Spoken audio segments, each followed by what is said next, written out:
Kottayam Gandhinagar school of nursing college വിദ്യാർത്ഥികളെ റാഗിംഗിനിരയാക്കിയ സംഭവത്തിൽ 5 വിദ്യാർത്ഥികൾ പോലീസ് കസ്റ്റഡിയിൽ. 3 മാസത്തോളം ക്രൂരമായി റാഗ് ചെയ്തുവെന്നാണ് പരാതി. വിദ്യാർത്ഥികളുടെ സ്വകാര്യ ഭാഗങ്ങളിൽ മുറിവേൽപ്പിച്ചെന്നും പരാതിയിൽ പറയുന്നുണ്ട്.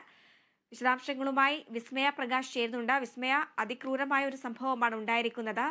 ഇത്രയും മാസങ്ങളായി കുട്ടികളെ ക്രൂരമായി റാഗ് ചെയ്തു എന്നാണ് പരാതി ഉയർന്നിരിക്കുന്നത്. ഈ പരാതിയിൽ കൂടുതൽ പരാതികൾ എന്തെങ്കിലും ഉയർന്നു വരുന്നുണ്ടോ? അതായത് നേരത്തെ ഈ സീനിയർ വിദ്യാർത്ഥികളാണ് കുട്ടികളെ റാഗിങ്ങിന് ഇരയാക്കിയതെന്ന് പറയുന്നുണ്ട്. കൂടുതൽ വിദ്യാർത്ഥികളെ ആരെങ്കിലും പരാതികളുമായി മുന്നോട്ട് വന്നിട്ടുണ്ടോ? വിവരങ്ങൾ എന്തെങ്കിലും ലഭിക്കുന്നുണ്ടോ? കോട്ടയം ഗാന്ധിനഗർ സ്കൂൾ ഓഫ് നഴ്സിംഗിലാണ് ഇത്തരത്തിലൊരു അതിക്രൂര റാഗിംഗ് നടന്നിരിക്കുന്നത്. അതായത് നീണ്ട 3 മാസത്തിൽ ഈ 1ാം വർഷ വിദ്യാർത്ഥികളെ 3ാം വർഷ വിദ്യാർത്ഥികളായ 5 പേർ ഇവരെ റാഗിങ്ങിന് ഇരയാക്കുകയായിരുന്നു. അതിക്രൂര റാഗിംഗ് എന്ന് പറയുമ്പോൾ തന്നെ അതായത് അവരുടെ സ്വകാര്യ ഭാഗങ്ങളിൽ ഡംബൽ തൂക്കിയിടുകയും അതുപോലെ തന്നെ കോമ്പസ് കൊണ്ട് വരഞ്ഞ് അവിടെ ലോഷൻ ഉപയോഗിച്ച് ഉപദ്രവിക്കുകയും ഭീഷണിപ്പെടുത്തി പൈസ വാങ്ങിക്കുകയും ഇത്തരത്തിലൊരു റാഗിംഗ് ആണ് അവരനുഭവിച്ചത് എന്നാണ് പരാതിയിലുള്ളത്.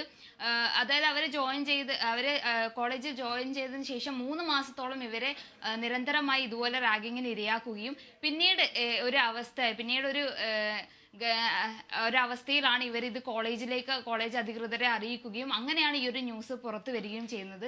നിലവിൽ ഈ കോളേജ് പ്രിൻസിപ്പൽ ഇവരുടെ ആന്റി റാഗിംഗ് നടപടിയിൽ അന്വേഷിച്ച് ഇവരെ കോളേജിൽ നിന്ന് സസ്പെൻഡ് ചെയ്തിരിക്കുകയാണ്. അതുപോലെ തന്നെ നിലവിൽ ഇവർ പോലീസ് കസ്റ്റഡിയിലാണ്. ഈ 5ാം വർഷ വിദ്യാർത്ഥികൾ അതായത് കോട്ടയം സ്വദേശികളായ സാമുവൽ വിവേക്, അതുപോലെ തന്നെ വയനാട് സ്വദേശി ജീവ, മലപ്പുറം സ്വദേശിയായ റിജിൽജിത്ത്, രാഹുൽ രാജ് എന്ന് പറയുന്ന ഈ 5 വിദ്യാർത്ഥികളെയാണ് നിലവിൽ പോലീസ് കസ്റ്റഡിയിലുള്ളത്. ഇവർ 3 മാസം അതായത് 3 മാസത്തോളം ഇത്തരത്തിലൊരു റാഗിങ്ങിന് ഇരയായിട്ടും എന്തുകൊണ്ട് ഈ വിദ്യാർത്ഥികൾ മുന്നേ ഇത് കോളേജ് അധികൃതരെ അറിയിച്ചില്ല, അല്ലെങ്കിൽ മാതാപിതാക്കളെ വീട്ടിൽ അറിയിച്ചില്ല എന്നുള്ളതും അന്വേഷിക്കേണ്ട ഒരു കാര്യമാണ്. ചിലപ്പോൾ ഭയമുള്ളത് കൊണ്ടാകാം. എന്തായാലും നിലവിൽ ഇവരുടെ അതായത് ഇവരുടെ സ്വകാര്യ ഭാഗങ്ങളിൽ ഇങ്ങനെ ഡംബൽ ഉപയോഗിച്ച് അവരെ തൂക്കിയിട്ടെന്നും അതുപോലെ തന്നെ അവരുടെ കോമ്പസ് കൊണ്ട് വരഞ്ഞു എന്നുള്ള പരാതികളാണ് നിലവിലുള്ളത്. അതിന് മറ്റ് പരാതികളോ അല്ലെങ്കിൽ മറ്റ് പരാതികളൊന്നും പുറത്തു വന്നിട്ടില്ല. നിലവിൽ ഇത്തരം കാര്യങ്ങളാണ് പറഞ്ഞിട്ടുള്ളത്. അതുപോലെ തന്നെ ഇവരെ പോലീസ് കസ്റ്റഡിയിൽ ഇപ്പോൾ എടുത്തിട്ടുമുണ്ട്. അതുപോലെ ഇനി എന്താണ് എന്നുള്ളത് കൂടുതൽ അന്വേഷണത്തിൽ, അതായത് വിദ്യാർത്ഥികളോട് ചോദിച്ചുള്ള കൂടുതൽ അന്വേഷണത്തിലാണ് ഇനി എന്തൊക്കെ നടന്നു, ഈ 3 മാസത്തിനുള്ളിൽ എന്തൊക്കെ സംഭവിച്ചു എന്നുള്ളതിനുള്ള കാര്യങ്ങൾ ഇനിയുള്ള അന്വേഷണത്തിലായിരിക്കും അറിയുക. ശരി, വിസ്മയാണ് വിവരങ്ങൾ നൽകിയത്.